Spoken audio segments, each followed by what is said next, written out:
over here is option D, that is all of the above. Foreign exchange transaction में कोई भी चीज हो सकती है, चाहे आपने कॉन्ट्रैक्ट किया है, चाहे आपने एक्सचेंज फंड्स का कॉन्ट्रैक्ट किया है, चाहे अपने ट्रांजैक्शन में आप यहां पर more than one foreign currencies involve हैं विद और विदाउट द फॉरेन करेंसी, तो वो चीजें भी यहां पर इन्वॉल्व रहेंगी. So option D over here would be the right answer. And सबसे पहले देबाशीष दास जी ने सबसे पहले यहां पर आंसर पोस्ट किया है related to question number 1 over here. And यहां पर एक क्वेरी आई हुई थी before starting the session, that was related to कि बीएफएम में उन्होंने पूछा हुआ था कि अगर एनपीए के केस में, उन्होंने यहां पर पूछा हुआ था कि एनपीए के केस में रिलायजेबल वैल्यू ऑफ सिक्योरिटी जो है, अगर रिलायजेबल वैल्यू ऑफ सिक्योरिटी जो है if it is lesser than 50%, अगर वो 50% से कम है, रिलायजेबल वैल्यू ऑफ सिक्योरिटी जो है वो यहां पर अगर 50% से कम है, तो यहां पर जो एसेट की क्लासिफिकेशन होती है ना, that is classified as what, वो एसेट क्लासिफाई होता है एज द डाउटफुल एसेट. तो D1 कैटेगरी में उसे यहां पर प्लेस किया जाता है. D1 कैटेगरी में जो प्रोविजन मेंटेन करनी पड़ेगी, that is the amount of provision जो यहां पर उस एसेट के केस में आपको मेंटेन करनी पड़ेगी. ठीक है, तो इस कंसेप्ट के रिलेटेड कोई भी कंफ्यूजन नहीं रखनी है. Now let's move to the next question, question number 2 over here. It says the price or ratio or the value at which one currency is exchanged for another currency is called. price ratio, exchange rate, value rate, currency rate. तो बहुत ही simple सा question है, लेकिन simple questions के साथ ही basics clear कर पाते हैं. एंड फर्दर साथ के साथ हम यहां पर नेक्स्ट यहां पर जो क्वेश्चंस का लेवल होगा उसे इंक्रीज करते रहेंगे ताकि आपको किसी भी तरह की दिक्कत यहां पर ना रहे. ठीक है, तो वो हम यहां पर डिस्कस करते रहेंगे. तो काइंडली प्लीज जल्दी से जल्दी यहां पर क्वेश्चंस का आंसर कीजिएगा. क्वेश्चन नंबर 2 का आंसर है यहां पर option B, that is exchange rate. ज्यादा टाइम यहां पर नहीं लगाएंगे, बहुत ही सिंपल सा क्वेश्चन था. Next question says the premium और discount in a forward contract represents which of the following. तो जो प्रीमियम होता है या फिर डिस्काउंट होता है फॉरवर्ड कॉन्ट्रैक्ट में, वो किस चीज को यहां पर दर्शाता है, वो किस चीज को रिप्रेजेंट करता है? Speculation, spread, interest rate differentials या फिर none of the above. Question 3 it is, जो यहां पर आपके पास प्रीमियम है, डिस्काउंट है, वो किस चीज के बारे में बताता है? That basically let us know about the interest rate differential. वो हमें इंटरेस्ट रेट डिफरेंशियल के बारे में बताता है. देखिए जो यहां पर डिफरेंस रहता है ना रिलेटेड, आपके पास जो फॉरवर्ड आपके पास प्रीमियम पॉइंट्स हैं, लेट्स से कि आपके पास फॉरवर्ड पॉइंट है 1 मंथ के 2020/30. ठीक है, तो ये आपके पास बाइंग फॉरवर्ड पॉइंट्स हैं, ये आपके पास सेलिंग फॉरवर्ड पॉइंट्स हैं. अब जो एक्चुअल में ये डिफरेंस बना है आपके पास, ये किसकी वजह से बना है? यहां पर कौन कौन सी चीजें शामिल रहती हैं? एक यहां पर रहता है फॉरवर्ड पीरियड, एक यहां पर टर्म रहती है forward period, and further second रहता है इंटरेस्ट रेट डिफरेंशियल, जो भी इंटरेस्ट रेट डिफरेंशियल है, एंड फर्दर यहां पर रहता है स्पॉट रेट. ठीक है, इन 3 चीजों की आपकी वजह से यहां पर जो फॉरवर्ड रेट होता है वो हम कैलकुलेट करते हैं, ठीक है, ये 3 चीजें होती हैं. अब यहां पर एक चीज समझिएगा कि इन तीनों चीजों के अलावा भी एक फैक्टर है, that is related to demand and supply. जब नेक्स्ट क्वेश्चन हम यहां पर करेंगे तो वहां पर ये कंसेप्ट क्लियर हो जाएगा. तो डिमांड एंड सप्लाई जो है वो भी प्राइस के ऊपर इंपैक्ट डालती है. तो यहां पर जो आंसर है that is option C, that is the interest rate differentials over there. यानी कि एक इकोनॉमी में इंटरेस्ट रेट डिफरेंट है, दूसरी में इकोनॉमी में यहां पर इंटरेस्ट रेट डिफरेंट है. लेट्स से इकोनॉमी 1 में इंटरेस्ट रेट जो है दैट इज 4%, दूसरी में है 9%. तो डेफिनेटली जो मूवमेंट होगी वो E1 से E2 की तरफ होगी, जो E1 से E2 की तरफ होगी. ओके, तो यहां पर जो आंसर होगा that will be option C over here. Now let's move to the next question. Question number 4 over here. It says, if there is a perfect market without any restriction and rate of interest is 4% on 2-month prime bills of exchange in US and 5% on such bills in London, the pound rate, that is the London, will be lower in spot, higher in spot, no change in the pound rate या फिर higher in forward. Kindly अगर आपको question clear नहीं नजर आ रहे हैं तो kindly please अपनी जो वीडियो की क्वालिटी है उसे ऑटो से हटा करके उसे 360p या 480p पर सेट कर लीजिए. It will be working very fine. तो यहां पर आंसर क्या रहने वाला है? व्हाट इट विल बी, अगर आपके पास एक परफेक्ट मार्केट है, कोई भी रिस्ट्रिक्शन नहीं है, एंड रेट ऑफ इंटरेस्ट जो है वो यहां पर बताया गया है कि यूएस में जो इंटरेस्ट रेट है वो 4% है, एंड लंदन में यानी कि यूके में जो इंटरेस्ट रेट है यहां पर वो कितना है? That is said to be 5%. तो डेफिनेटली जो पैसा होगा लोग क्या करेंगे? यूएसडी को सेल करेंगे. They will be selling the USDs and further will be buying the pound over here. तो डेफिनेटली पाउंड की वैल्यू जो है वो क्या करेगी, दैट विल एप्रिशिएट, वो वैल्यू यहां पर एप्रिशिएट करेगी। अब जब वैल्यू यहां पर एप्रिशिएट करेगी, वो स्पोर्ट में यहां पर करेगी या फिर फॉरवर्ड में करेगी।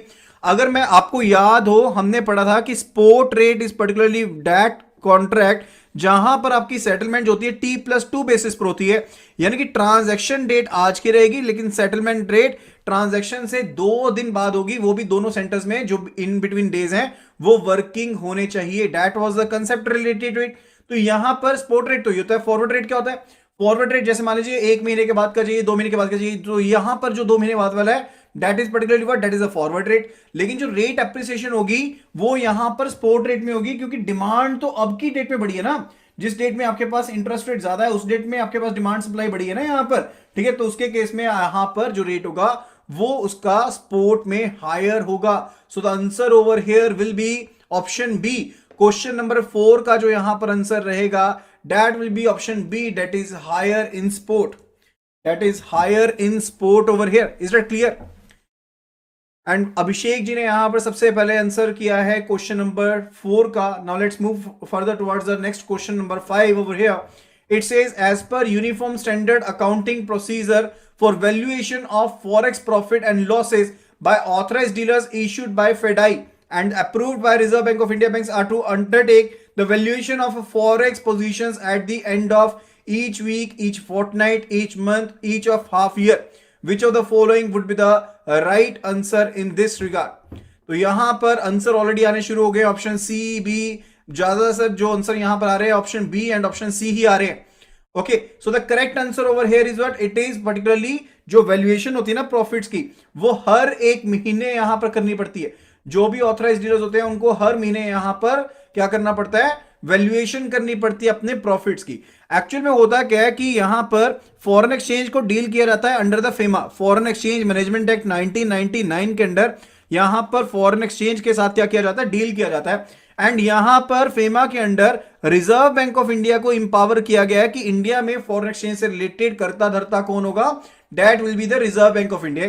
अब रिजर्व बैंक ऑफ इंडिया ने फर्दर यहां पर ऑथराइज्ड डीलर्स बना दिए जिनको अलाउ किया गया है कि वो यहां पर फॉरेन करेंसी को खरीद बेच सकते हैं, जो यहां पर खरीद बेच सकते हैं, those are the authorised dealers over there. अब यहां पर इन ऑथराइज्ड डीलर्स को पर्टिकुलरली क्या करना पड़ता है, ऑथराइज्ड डीलर्स को यहां पर जो भी इनकी ट्रांजैक्शन होती है उनकी वैल्यूएशन करनी पड़ती है, and every month that valuation is to be done, that valuation is to be done every month over here. हर एक महीने इनको यहां पर वैल्यूएशन जो है वो यहां पर करनी पड़ेगी, दैट इज क्वाइट मैंडेटरी। लेकिन जो अकाउंटेंसी से रिलेटेड ट्रांजैक्शंस हैं वो ये क्वार्टरली बेसिस पर करते हैं, जो अकाउंटेंसी से रिलेटेड ट्रांजैक्शंस है वो ये क्वार्टरली बेसिस पर ही करते हैं, उसमें कोई भी फेरबदल नहीं है।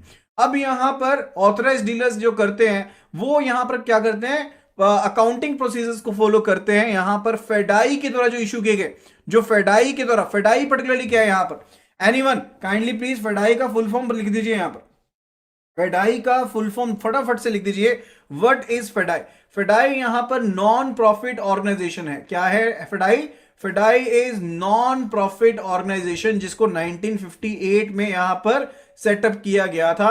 एंड फर्दर जितने भी ऑथराइज्ड डीलर्स हैं those are meant to be the members of FEDAI, वो यहां पर फेडाई के क्या है, मेंबर्स हैं, उनके लिए मैंडेटरी होता है कि वो यहां पर फेडाई के मेंबर्स रहेंगे। तो डेट यहां पर फेडाई का फुल फॉर्म क्या है, FEDAI is foreign exchange dealers association of India, it is foreign exchange dealers association of India. तो यहां पर फेडाई जो है इसे यहां पर सेटअप किया गया था यहां पर 1958 में। तो यहां पर ध्यान रखेंगे फेडाई को यहां पर एक नॉन प्रॉफिट मेकिंग बॉडी है जिसे फॉर्म किया गया था 1958 में with the approval of the reserve bank of India, and further authorised dealers जो होते हैं वो यहां पर इसके मेंबर्स होते हैं। देबाशीष दास जी ने यहां पर सबसे पहले करेक्ट आंसर जो है वो यहां पर पोस्ट किया related to the full form of FEDAI over here. तो answer of question number 5 is option C. Now let's move to the next question, question number 6 over here. It says which of the following factors determine the exchange rate. तो कौन से factors जो हैं वो यहां पर exchange rate को determine करते हैं, कौन से फैक्टर्स जो हैं वो यहां पर एक्सचेंज रेट को डिटरमाइन करते हैं, फटाफट से यहां पर आंसर करेंगे। विच ऑफ द फॉलोइंग फैक्टर्स, तो मेजरली जो फैक्टर्स हैं तो मैं आपको सबसे पहले बताता हूं कुछ एक तो हमारे पास क्या है, फंडामेंटल फैक्टर्स हैं, कुछ एक फैक्टर्स जो हैं हमारे पास, those are the fundamental factors जिनकी वजह से एक्सचेंज रेट इम्फेक्ट होता है। इसमें सबसे पहले आता है बैलेंस ऑफ पेमेंट। इसमें सबसे पहला क्या आता है, बैलेंस ऑफ पेमेंट होता है। लाइक यहां पर समझिएगा कि यहां पर एक कंट्री है C1 एंड दूसरी कंट्री है C2। अब C1 ने कुछ एक पेमेंट कर दी है C2 को एंड कुछ एक पेमेंट यहां पर C2 ने की है C1 को, ठीक है। तो यहां पर इसने पेमेंट जो करी वो यहां पर INR में करी एंड इसने जो पेमेंट करी अपनी करेंसी लेट्स से USD में करी। तो अब यहां पर जिस पर्सन ने पेमेंट ज्यादा करी, जिस पर्सन ने अपनी पेमेंट यानी कि खुद की करेंसी की पेमेंट ज्यादा कर दी है एंड दूसरे की करेंसी कम है, तो वहां पर उसकी करेंसी जो होगी वो क्या रहेगी, डेप्रीशिएट करेगी, क्योंकि उसके पास क्या है, डेफिसिट है। उसके पास पर्टिकुलरली क्या रहेगा, डेफिसिट रहेगा। एंड फर्दर जिस पर्सन के पास करेंसी ज्यादा है, बाहर का रिजर्व, बाहर की फॉरेन करेंसी का रिजर्व ज्यादा है, वहां पर उसके पास सरप्लस रहेगा। तो सरप्लस अगर होता है बैलेंस ऑफ पेमेंट के केस में, क्योंकि जब ये ट्रांजैक्शंस को हम नोट डाउन करते हैं कि कितना लेन देन किया है एक पर्टिकुलर टाइम पीरियड के बीच में, यहां पर लेट्स से एक कंट्री ने दूसरी कंट्री के साथ कितना लेन देन किया है एंड फर्दर उसने अपनी करेंसी कितनी दी है एंड दूसरी कंट्री की करेंसी कितनी ली है, दैट इज पर्टिकुलरली वो ट्रांजैक्शंस होती हैं, those are covered under the balance of the payment. And further अगर अपनी करेंसी ज्यादा दे दी है तो उसके पास डेफिसिट हो जाएगा एंड फर्दर अगर दूसरे की करेंसी ज्यादा है तो उसके पास क्या सरप्लस है। अगर आपके पास सरप्लस है तो उसके केस में क्या रहेगा कि आपकी जो करेंसी है वो यहां पर स्ट्रांग बनेगी एंड डेफिसिट से साथ जो होती है करेंसी वो वीकन होती है। ओके, सेकंड जो फैक्टर है यहां पर फंडामेंटल में ही, that is related to economic growth rate. That is related to what, that is related to the economic growth rate. ठीक है, अगर यहां पर आपकी इकोनॉमिक ग्रोथ रेट ज्यादा है यानी कि आपकी कंट्री ज्यादा ग्रो कर रही है, उसका क्या इंपैक्ट पड़ेगा। अगर आपकी कंट्री की इकोनॉमिक ग्रोथ रेट ज्यादा है तो उसके केस में आप ज्यादा क्या करेंगे, इंपोर्ट करेंगे। अगर कंट्री की ग्रोथ रेट ज्यादा है तो उसकी वजह से क्या पड़ेगा, इंपोर्ट ज्यादा होंगे। इंपोर्ट ज्यादा होंगे तो ज्यादा पेमेंट आपकी तरफ से यानी कि अपनी करेंसी ज्यादा जाएगी, डेफिशिएट होगा, तो उसकी वजह से अल्टीमेटली आपके पास क्या रहेगा, करेंसी आपकी वीकन होगी। थर्ड जो यहां पर फैक्टर है फंडामेंटल में, that is related to the fiscal policy. That is related to fiscal policy. अगर यहां पर गवर्नमेंट की पॉलिसी जो है, फिस्कल पॉलिसी जो है वो एक्सपेंशनरी पॉलिसी है। मान लीजिए एक्सपेंशनरी पॉलिसी का मतलब होता है कि यहां पर गवर्नमेंट ने जो टैक्सेस थे वो यहां पर कम कर दिए ताकि लोगों के पास पैसा ज्यादा रहे। अगर उनकी policy fiscal policy expansionary policy है तो उसके केस में इकोनॉमिक ग्रोथ रेट क्या होगी, ज्यादा होगी। उसके केस में इकोनॉमिक ग्रोथ रेट ज्यादा होगी, फिर से भी फैक्टर आ जाएगा, इकोनॉमिक ग्रोथ रेट ज्यादा होगी तो ज्यादा इंपोर्ट होंगे, तो उसकी वजह से अल्टीमेटली आपकी करेंसी जो है वो यहां पर वीकन होगी। Then it is related to monetary policy. जो नेक्स्ट फैक्टर है that is related to monetary policy. देखिए ये ना थ्योरेटिकल पार्ट जो होता है ना बहुत ज्यादा फ्री के नंबर देकर के जाता है एंड मैं आपको बता रहा हूं ये चीजें हम मिस कर देते हैं, ठीक है। एंड क्योंकि ये पढ़ने में लगती है बोरिंग, पढ़ने में क्या लगती है, बोरिंग लगती है। ऐसे सुन लोगे तो समझ लोगे, अच्छे से याद रह जाएगी, ठीक है। एंड एक और फैक्टर होता है that is related to monetary policy. Monetary policy particularly क्या होता है, डिफरेंट मॉनेटरी टूल्स हैं उनका इस्तेमाल करते हुए जो हमारा सेंट्रल बैंक है वो यहां पर इंटरेस्ट रेट को, मनी सप्लाई को, इन्फ्लेशन को कंट्रोल करने की कोशिश करता है। एंड फर्दर अगर यहां पर ज्यादा पैसा मार्केट में होगा, इकोनॉमिक ग्रोथ रेट ज्यादा होगी एंड उसका आगे वही इंपैक्ट पड़ेगा, ठीक है। Then it is related to interest rate, very very important factor, interest rate. इस पॉइंट को ध्यान से समझिएगा, इंटरेस्ट रेट से रिलेटेड। देखिए मैंने आपको अभी एक हमने क्वेश्चन किया था जहां पर हमने पढ़ा था कि एक कंट्री में जो इंटरेस्ट रेट है वो 4% है एंड दूसरी कंट्री में जो इंटरेस्ट रेट है लेट से वो 7% है, ठीक है। तो आपका पैसा जो है वो यहां पर 4% वाले की तरफ से 7% की तरफ मूव होगा। लेट से इसमें यहां पर यूएसडी है एंड यहां पर क्या है, यूरो है, ठीक है। तो लोग क्या करेंगे, यूएसडी को सेल करेंगे एंड यूरो को परचेज करेंगे। This will be the scenario over here. लेकिन यहां पर अगर शॉर्ट टर्म में देखें तो ये करेंसी जो होगी वो क्या करेगी, एप्रिशिएट करेगी, क्योंकि इसको स्ट्रेंथ मिल रही है, क्योंकि इसको क्या मिल रही है, स्ट्रेंथ मिल रही है।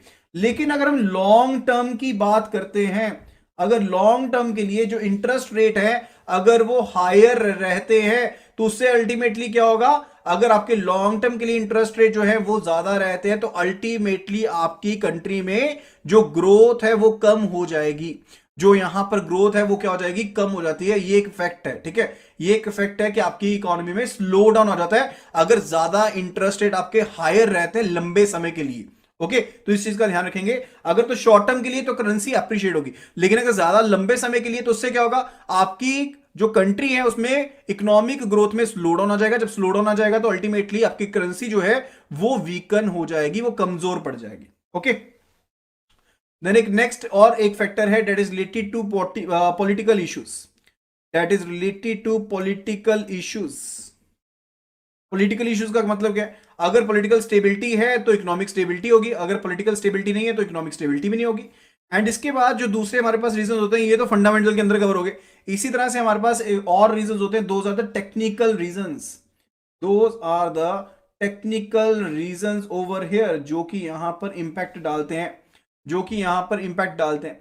अब यहां पर गवर्नमेंट जो है अगर वो कंट्रोल करती है, उससे क्या हो सकता है? अनरियलिस्टिक वैल्यू हो सकती है, जो करेंसी है उसकी अनरियलिस्टिक वैल्यू हो सकती है। सो यहां पर फ्रीडम होनी चाहिए, यहां पर क्या होना चाहिए? फ्रीडम होनी चाहिए ट्रांजेक्शन के ऊपर। अगर हम इंडिया में बात करें तो ट्रांजेक्शन तो दो तरह की होती है, एक होती है करंट अकाउंट ट्रांजेक्शन, एक होती है कैपिटल अकाउंट ट्रांजेक्शन। कौन सी ट्रांजेक्शन के केस में कौन सी यहां पर कैपिटल अकाउंट ट्रांजेक्शन है या फिर करंट अकाउंट ट्रांजेक्शन है जहां पर फुल कन्वर्टिबिलिटी अलाउड है? Kindly to answer at the earliest, full convertibility कौन से केस में अलाउड है? फुल कन्वर्टिबिलिटी ऑफ रूपी जो है वो कौन से केस में अलाउड है? वो कैपिटल अकाउंट ट्रांजेक्शन के केस में अलाउड है या फिर करंट अकाउंट ट्रांजेक्शन के केस में अलाउड है? जल्दी से जल्दी आंसर कीजिए। एक आंसर आ गया ऑलरेडी, नागेश जी ने आंसर किया current account transaction, very right. Current account transaction के केस में फुल कन्वर्टिबिलिटी जो है वो यहां पर रूपी की अलाउड है। कैपिटल अकाउंट ट्रांजेक्शन के केस में अभी कन्वर्टिबिलिटी इतनी अलाउड नहीं है। हालांकि फिलहाल में ही यहां पर गवर्नमेंट ने क्या किया, आरबीआई ने क्या किया है कि यहां पर उन्होंने स्पेशल वोस्ट्रो अकाउंट के थ्रू ना सेटलमेंट करने के लिए प्रस्ताव दिया, लेकिन उसके लिए यहां पर जो बैंक है उनको परमिशन लेनी पड़ेगी रिजर्व बैंक ऑफ इंडिया से।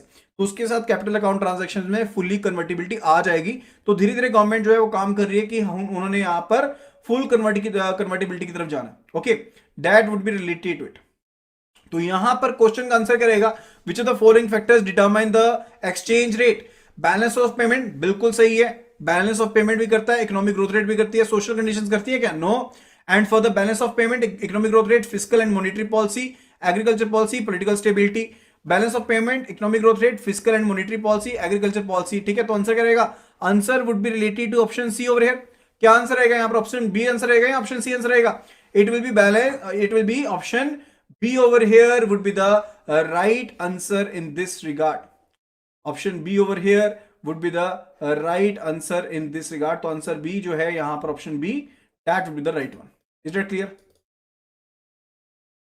ये चीज यहां पर क्लियर हो गई है। Now let's move to the next question. Next question की तरफ यहां पर मूव करते हैं।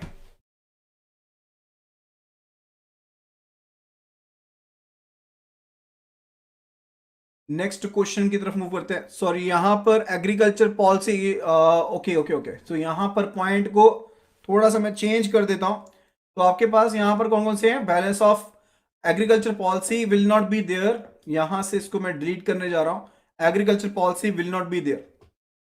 आपके पास फिजिकल एंड मॉनेटरी पॉलिसी है, बैलेंस ऑफ पेमेंट है, बैलेंस ऑफ पेमेंट है, एंड फर्दर पॉलिटिकल स्टेबिलिटी है। यस, अदरवाइज ऑप्शन डी रहेगा answer. Agriculture policy will not be the part of it. Agriculture policy will not be the part of it. Exactly, exam में change नहीं होता sir. Option D would be the right answer. Let me mark the right answer over here for you guys, ताकि जिन लोगों ने option D answer दिया था उनके साथ यहां पर कोई भी नाइंसाफी ना हो। Option D over here would be the right answer, very right. Okay, now let's move to the next question. It says when the exchange rate is fixed by the market demand and supply position, it is called what? जब यहां पर exchange rate जो होता है that is fixed by market demand and supply, it is called what? Direct rate, floating rate, indirect rate or the fixed rate? यहां पर answer क्या रहेगा? which of the following would be the answer over here? When the exchange rate is fixed by the market demand and supply, which of the following it will be? It will be the floating rate, very right. Option B over here would be the right answer. Exchange rate जो है अगर वो market demand and supply की तरफ fix होता है तो वो क्या रहता है? वो फ्लोटिंग रेट रहता है। It will be option B over here would be the right answer. Next question says while calculating the forward rate of currency of the following, which of the following factors are taken into consideration? तो कौन से यहां पर जो factors हैं उनको consider किया जाता है? Spot rate, interest rate, differentials, future period for which the price is to be calculated. तो जब हमने फॉरवर्ड रेट को कैलकुलेट करना होता है, when we are to calculate the forward rate, तो यहां पर कौन से फैक्टर्स को कंसीडर किया जाता है? फॉरवर्ड रेट का फॉर्मूला क्या होता है? What is the formula for calculating the forward rate? हमने कल इतने न्यूमेरिकल किए थे, अगर आपने वो वीडियो को फॉलो नहीं किया तो उस वीडियो को जरूर फॉलो कीजिए। फॉरवर्ड रेट का फॉर्मूला क्या होता है? It is the spot rate, जो भी स्पॉट रेट है प्लस माइनस, अगर तो करेंसी प्रीमियम पर है तो प्रीमियम ऐड हो जाएगा, अगर डिस्काउंट पर है तो उसे सब्ट्रैक्ट कर देंगे। That is the formula, that is the formula. तो यहां पर फॉरवर्ड रेट को कैलकुलेट करने के लिए कौन कौन सी चीजें यहां पर ध्यान रखते हैं? अब ये जो फॉरवर्ड पॉइंट्स होते हैं ना, जो फॉरवर्ड पॉइंट्स होते हैं जिनको हम यहां पर ऐड और सब्ट्रैक्ट करते हैं, जिनको हम यहां पर ऐड और सब्ट्रैक्ट करते हैं, वो पर्टिकुलरली किसके ऊपर बेस्ड होता है? I already told you, spot rate, differential and further forward period. तो यहां पर आंसर करेगा, answer will be option D, that is 1 2 3 all, that is 1 2 3 all over here. Now let's move to the next question. It says, when the foreign currency dealers are unable to exit the positions quickly and there is risk on account of adverse movement of market variables, it is called what type of risk? तो वो कौन सा risk होता है? When the foreign currency dealers are unable to exit the positions quickly, अगर वो जल्दी से अपनी पोजीशन को एग्जिट नहीं कर पाते हैं एंड यहां पर एडवर्स मूवमेंट का खतरा रहता है कि मार्केट वेरिएबल्स चेंज ना हो जाए, तो वो कौन सा रिस्क रहता है? देखिए, मार्केट में चेंजेस होंगे तो वो कौन सा रिस्क होगा? It will be the market risk, वो मार्केट रिस्क होता है ना। So option A over here would be the right answer, option A रहेगा ना आंसर वहां पर। तो एंड फर्दर अगर मैं आपको कहता हूं कि सेटलमेंट रिस्क की बात बताओ, तो सेटलमेंट रिस्क पर्टिकुलरली क्या होता है? जैसे मान लीजिए कि ए ने अपनी ट्रांजेक्शन, ए जो बैठा है वो यहां पर बैठा है, लेट्स से न्यूयॉर्क में बैठा है, एंड पर्सन बी जो बैठा है वो यहां पर जर्मनी में बैठा है। तो ए ने अपनी ट्रांजैक्शन जो थी ये अर्लियर टाइम जोन में था, इसने अपनी ट्रांजैक्शन को सेटल कर दिया, लेकिन बी की ट्रांजैक्शन सेटल करने से पहले ये यहां पर दिवालिया हो गया। ठीक है, तो ये कौन सा रिस्क होगा? This will be the settlement risk, this will be the settlement risk. And इसी तरह से एक सेटलमेंट रिस्क होता है pre settlement risk. Pre settlement का मतलब होता है कि यहां पर आपने particularly transaction forward contract book किया लेकिन उसको पहले ही कैंसिल कर दिया, अब उसकी वजह से नुकसान हो सकता है ना सामने वाले को भी, तो वो कौन सा रहेगा? That will be also be the settlement risk over दिया। इसी तरह से सिस्टमिक रिस्क क्या होता है?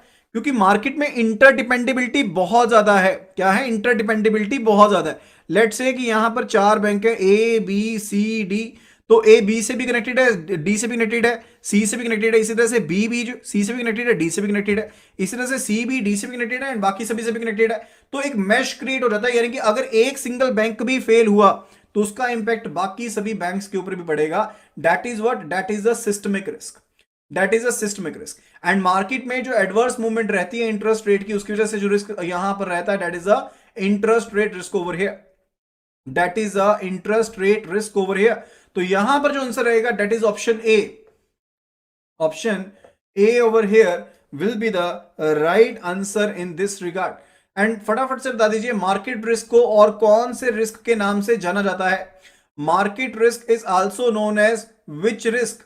एंड वीडियो को फटाफट से लाइक कर दीजिए। वीडियो में जो व्यूअर्स हैं 2174 लाइक सिर्फ और सिर्फ 91 है। आई रिक्वेस्ट यू ऑल कि फटाफट से वीडियो को लाइक कर दीजिए, फटाफट से वीडियो को लाइक कर दीजिए। दीक्षा शुक जी ने सबसे पहले करेक्ट आंसर पोस्ट किया है, price risk. Nitesh Raigur, Gyanendra Verma, Suresh ji, Nagvesh, Vinita Kumari and Anuradha ji, सभी ने अभी तक लाइक नहीं किया है वीडियो को। आई एम एबल टू सी कि यहां पर बहुत से लोगों ने वीडियो को लाइक नहीं किया। If you have been liking our content, our video, तो फटाफट से वीडियो को लाइक कर दीजिए एंड साथ के साथ हमारा टेलीग्राम चैनल जरूर ज्वाइन कर लीजिए। टेलीग्राम का एप्लीकेशन ओपन कीजिए, वहां पर सर्च कीजिए IIBF लर्निंग, बिना किसी स्पेस के वहां पर सर्च कीजिए IIBF learning and join our Telegram channel. वहां पर हम BFM की फ्री PDF शेयर करेंगे एंड डेली बेसिस पर वहां पर टेस्ट भी हम यहां पर क्वेश्चंस भी वहां पर पूछते हैं पोल की फॉर्म में। ओके, तो यहां पर जो मार्केट रिस्क है that is also known as what? That is also known as the price risk. उसको प्राइस रिस्क के नाम से भी जाना जाता है, उसको प्राइस रिस्क के नाम से भी जाना जाता है। Next question says, in which of the following case two parties agree to exchange a specific amount of two different currencies at the outset and repay these over time in installments, reflecting the interest and principal, reflecting the interest and principal? Forwards, interest rate swaps, currency options and currency swaps. Currency options and currency swaps. Which of the following would be the right answer in this regard? तो दो parties जो हैं वो यहां पर agree करती है। Actually this question is related to what? This is related to what, this is related to the derivatives, derivatives related है। अगर मैं डेरिवेटिव की बात करता हूं ना, अगर हम डेरिवेटिव की बात करते हैं, डेरिवेटिव पर्टिकुलर क्या होता है, जिनकी खुद की कोई भी वैल्यू नहीं होती है। These values are arrived from the underlying assets, जो भी अंडरलाइंग एसेट होते हैं वहां पर से इनकी जो वैल्यू है वो डिराइव की जाती है। एंड जो डेरिवेटिव्स होते हैं these are of two types, क्या होते हैं, दो टाइप्स के होते हैं ये। एक तो होते हैं ओवर द काउंटर ओटीसी, एक तो होते हैं ओटीसी प्रोडक्ट, दूसरे होते हैं हमारे पास एक्सचेंज ट्रेडेड। एक हमारे पास होते हैं ओटीसी एंड दूसरे हमारे पास होते हैं एक्सचेंज ट्रेडेड। अच्छा फटाफट से बता दीजिए, जो फॉरवर्ड कॉन्ट्रैक्ट है, द फॉरवर्ड कॉन्ट्रैक्ट जिसकी हम अभी तक बात कर रहे हैं, फॉरवर्ड कॉन्ट्रैक्ट जो वो ओटीसी है या फिर एक्सचेंज ट्रेडेड है? फॉरवर्ड कॉन्ट्रैक्ट इज ओटीसी और exchange traded. Kindly please do answer at the earliest. तो यहां पर आंसर क्या रहेगा, विच of the following would be the answer? तो सबसे पहले तो बता दीजिए कि कौन सा है, ओटीसी है या फॉरवर्ड कॉन्ट्रैक्ट या फिर आपके पास एक्सचेंज ट्रेडेड है? It is over the counter product. ये आपके पास क्या है, ओवर द काउंटर प्रोडक्ट है आपके पास। जो यहां पर हम फॉरवर्ड कॉन्ट्रैक्ट की बात करते हैं तो ये ओवर द काउंटर प्रोडक्ट है। Very right, very right, mostly सभी ने यहां पर सही आंसर पोस्ट किया। ओके तो फटाफट से आपको बता देता हूं यहां पर related to this question. So it's, let's read the question again. Two parties agree to exchange a specific amount of two different currencies at the outset and repay these over the time in installment. So this is related to what? This is related to the currency swap. This is related to what? This is related to the currency swap. किससे related है? Currency swap है। देखिए forward contract के बारे में आप already जानते हैं।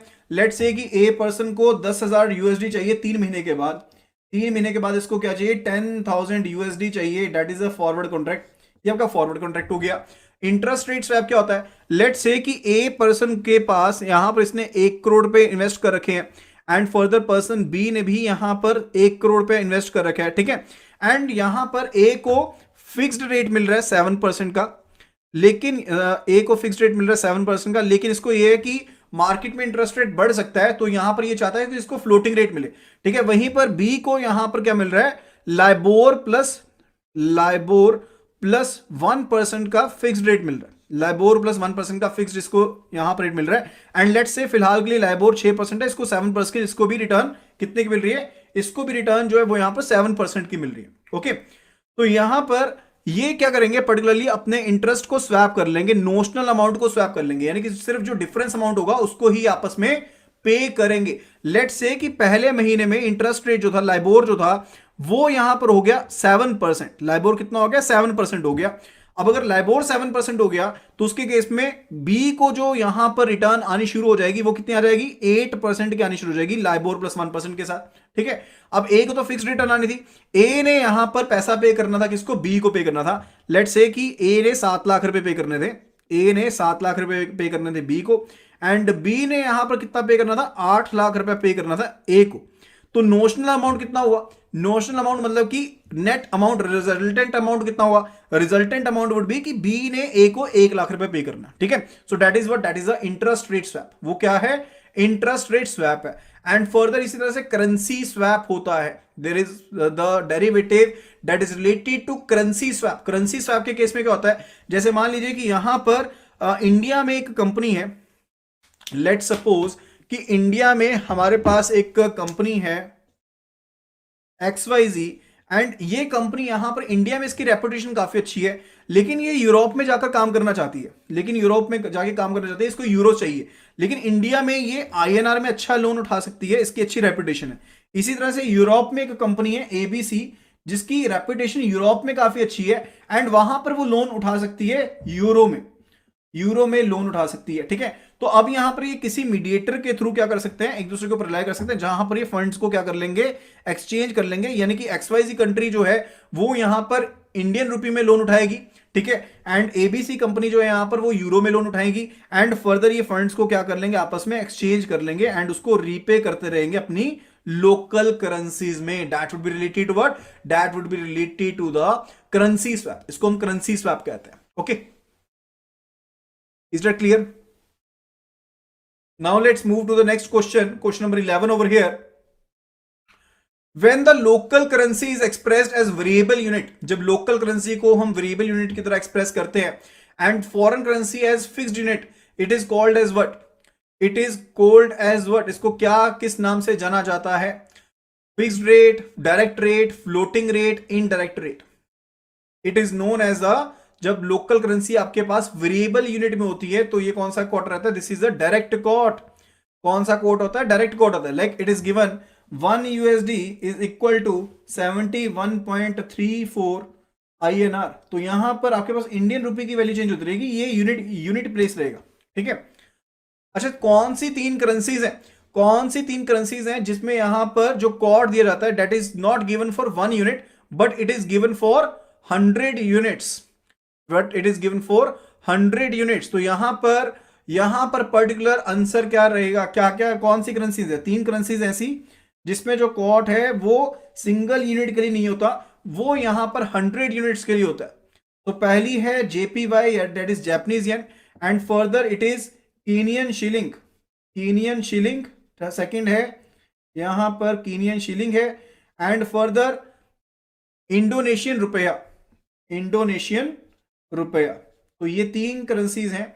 आपने ध्यान रखना है कि अगर एग्जाम में आपसे पूछा जाए, अगर एग्जाम में आपसे पूछा जाए तो ध्यान रखेंगे कि अगर क्वेश्चन आए ना जापानीज येन से रिलेटेड तो 100 जापानीज येन के लिए रेट को कॉट करेंगे एंड उसके हिसाब से आंसर करवाएंगे।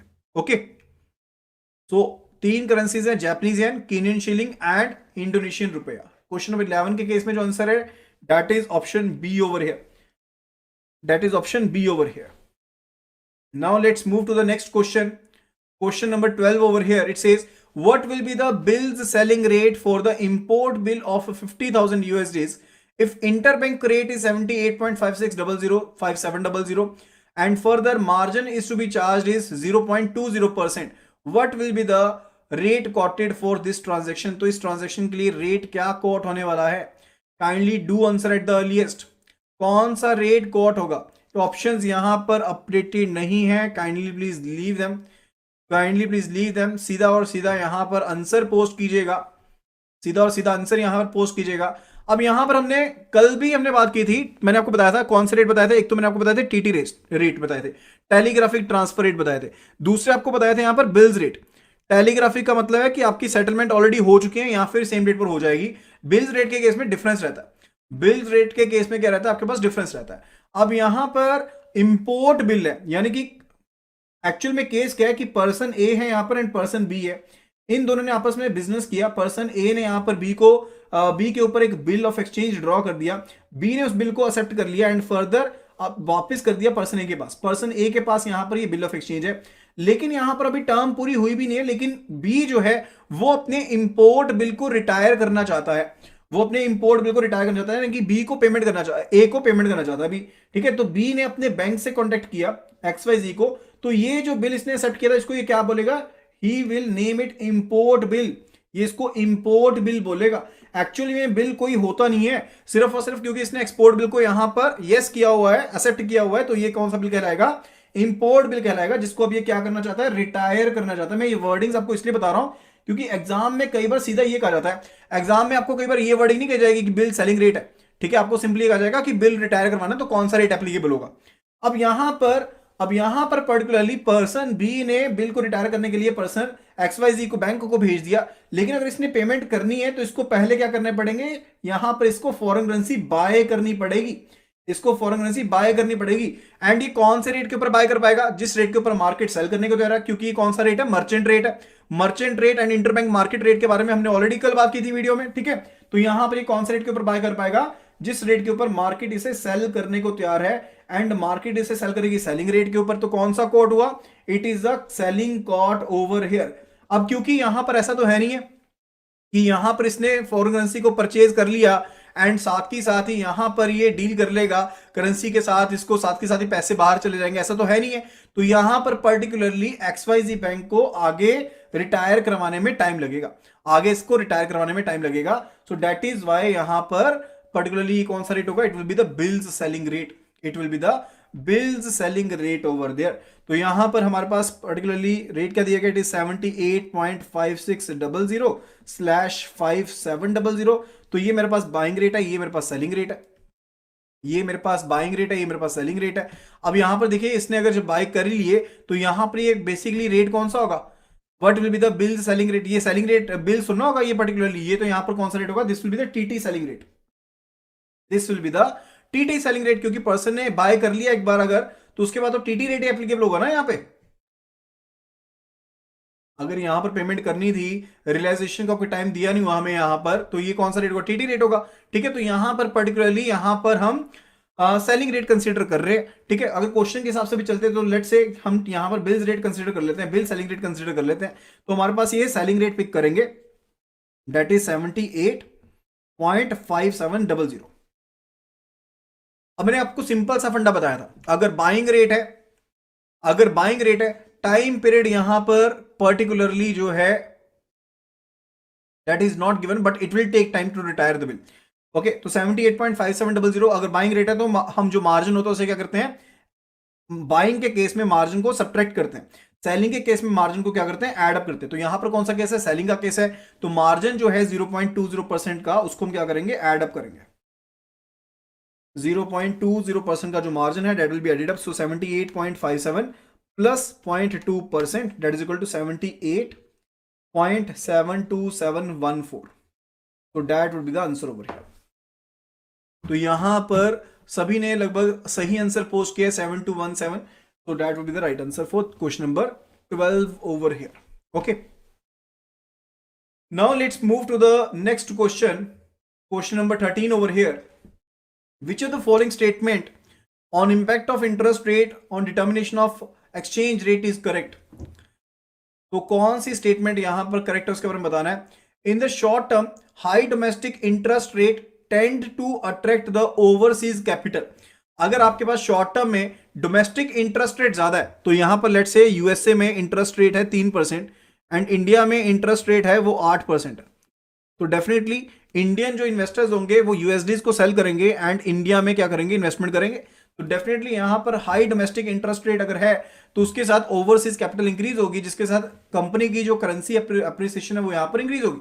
शॉर्ट टर्म के लिए प्रोसेस बिल्कुल सही है, तो ऑप्शन ए जो है that is absolutely correct, option A जो है that is absolutely correct over here, उसमें कोई भी दिक्कत वाली बात नहीं है। Second, it says in the short term, high domestic interest rate tend to attract the overseas capital, which leads to domestic currency depreciation. तो depreciation थोड़ा होती है, appreciation होती है, तो ये गलत हो गया। Third, it says in long term, the high rate interest allows economic growth rate and strengthen the, तो अगर आपके पास लॉन्ग टर्म में इंटरेस्ट रेट ज्यादा रहता है ना, तो आपके पास इकोनॉमिक ग्रोथ जो होती है वो स्लो डाउन होती है, ज्यादा नहीं बढ़ती है, वो यहां पर क्या हो जाती है, स्लो डाउन हो जाती है। तो ये भी ऑप्शन हमारे पास गलत होगी, तो द राइट आंसर जो होगा यहां पर that will be option A, that will be option A only. तो आंसर जो है यहां पर that is option A in this regard. Okay, ये चीज क्लियर होगी यहां पे, तो option A over here would be the right answer. Next question it says a mismatch in the foreign currency position can be in the form of what, oversold position, funds position, overbought position. तो यहां पर mismatch जो होता है वो कौन सी position की form में होता है उसके बारे में हमने बताना। जो मिसमैच होता है हमारे पास वो यहां पर कौन सी पोजीशन के फॉर्म में होता है, we need to basically conclude in that regard. तो अगर जो मिसमैच होता है यहां पर ट्रांजैक्शन के केस में वो कौन सी केस में होता है, ओवरसोल्ड पोजीशन होती है, फंड पोजीशन होती है, ओवरबॉट पोजीशन होती है, या फिर हमारे पास क्लोज्ड पोजीशन होती है। देखिए हमारे पास दो तरह की पोजीशंस होती हैं, एक हमारे पास होती है फंड पोजीशन, एक होती है फंड पोजीशन एंड दूसरी हमारे पास होती है करेंसी पोजीशन।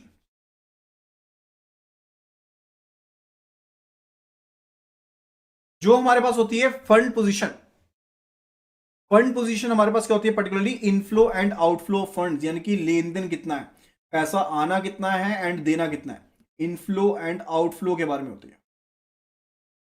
एंड जो करेंसी पोजीशन होती है that is related to two positions, overbought and oversold. इसको हम लॉन्ग पोजीशन भी कहते हैं ओवरबोट को, एंड इसको हम शॉर्ट पोजीशन भी कहते हैं। ठीक है, ये चीज क्लियर है।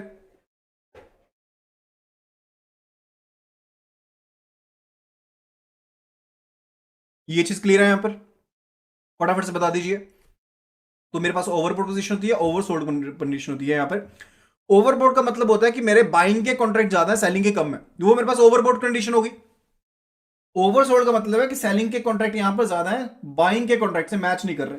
तो यहां पर जो मिसमैच की कंडीशन आती है ना, वो यहां पर करेंसी पोजीशन की वजह से आती है। किसकी वजह से आती है? करेंसी पोजीशन की वजह से आती है। सो the answer over here will B 1 and 3।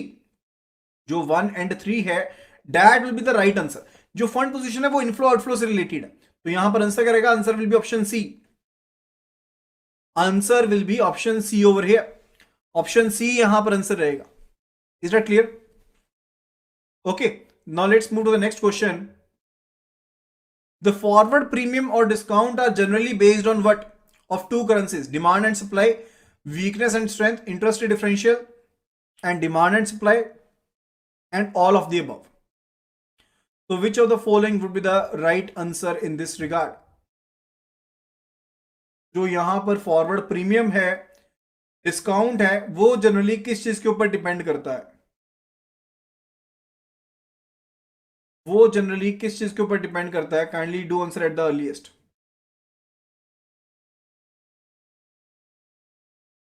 That depends upon interest rate differential and demand and supply. That depends upon interest rate differential and demand and supply. इन दो चीजों के ऊपर वो डिपेंड करता है, इन दो चीजों के ऊपर